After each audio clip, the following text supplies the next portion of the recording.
Salut les amis, bienvenue sur The Max Rebo Collection. Aujourd'hui, je vous le promets, pas d'intro à la con, on va entrer dans le vif du sujet, car la Wave 2 des figurines The Vintage Collection est enfin sortie.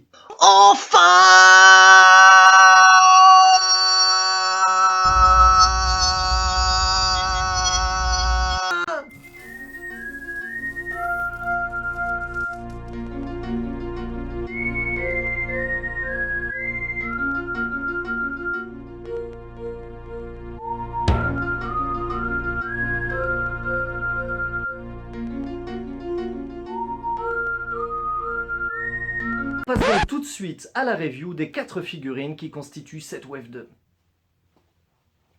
Alors, techniquement, il y a quand même plus de figurines dans cette Wave 2, parce qu'ils ont fait du réassort de Stormtrooper, de stock, et voilà. Mais bon, c'est que du réassort, c'est pas des figurines inédites. Et on commence par la figurine la plus réussie de cette Wave 2, la figurine d'Enfis Nest. Figurine tellement cool qu'elle a eu droit à sa propre review dans la vidéo précédente. Je passerai donc très rapidement sur cette dernière.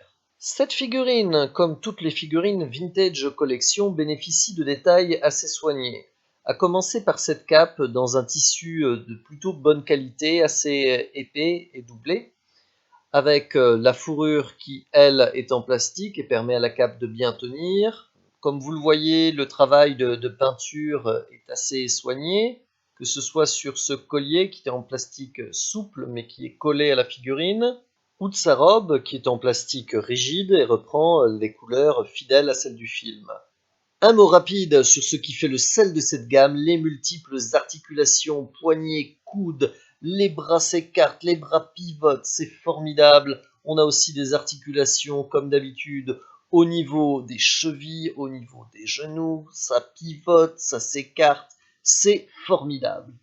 Pour une review plus détaillée, je vous réinvite à avoir donc la vidéo sur la figurine d'Enfis Nest. Mais on se quitte avec quelques photos inédites de ce perso. Et passons maintenant à Solo. Deuxième figurine de la Wave à être consacrée au film Solo, nous avons enfin droit à une figurine digne de ce nom du jeune contrebandier.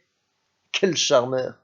De manière assez générale, cette figurine est plutôt réussie, notamment grâce au travail réalisé sur le costume, très fidèle au film, plus que sur la qualité du visage, qui souffre là encore de l'absence de scan numérique pour réaliser des figurines aussi belles que les nouvelles Black Series.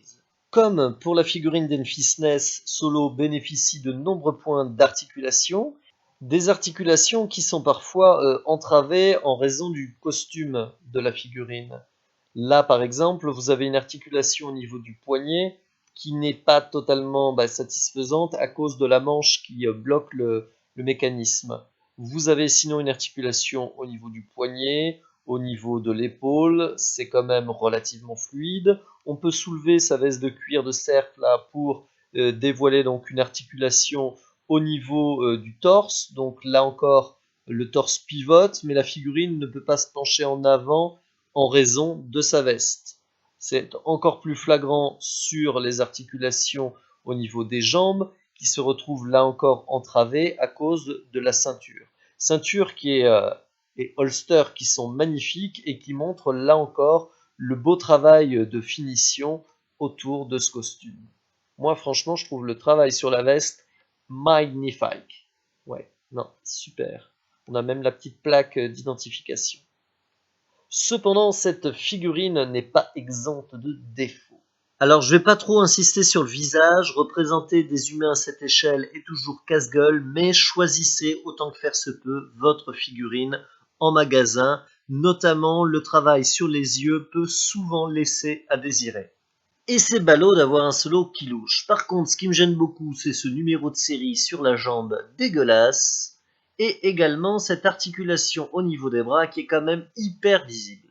Et on termine par les accessoires. Han Solo a son Super Blaster, avec un joli petit travail de peinture. Tech, on le met en main et après on peut le ranger dans le holster.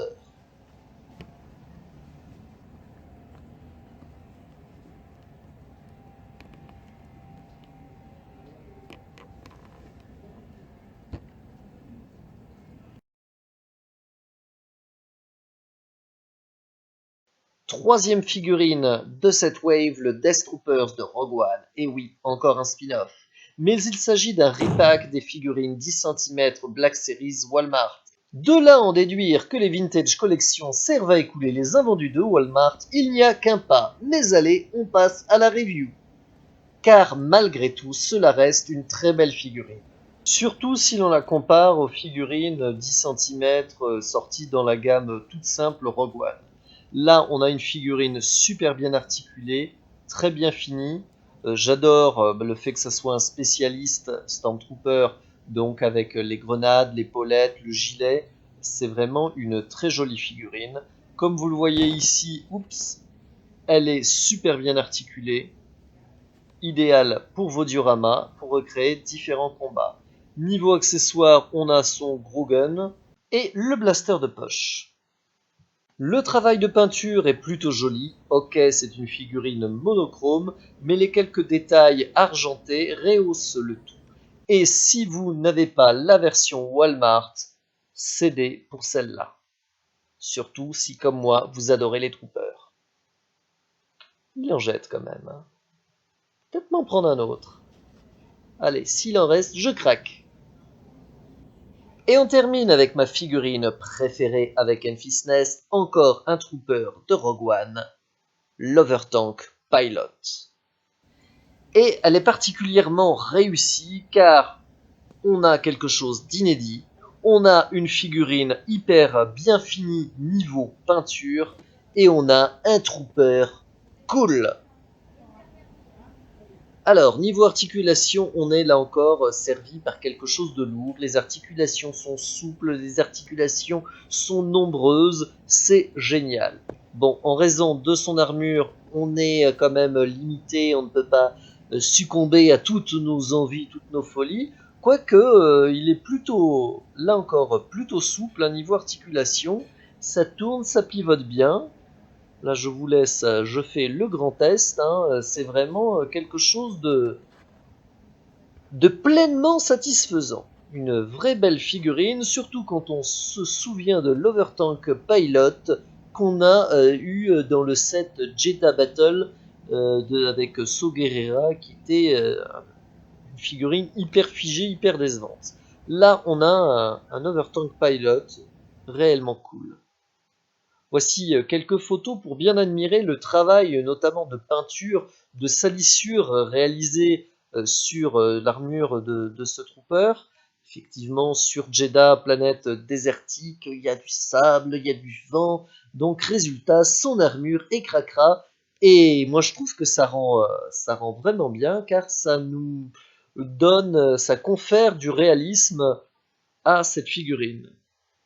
Là, ouais. Vraiment, c'est un très très beau travail de peinture, de finition réalisé sur cette armure. Et à titre de comparaison, voilà donc la première version dont je vous parlais à l'instant, beaucoup plus simpliste, qui fait très très figé en comparaison.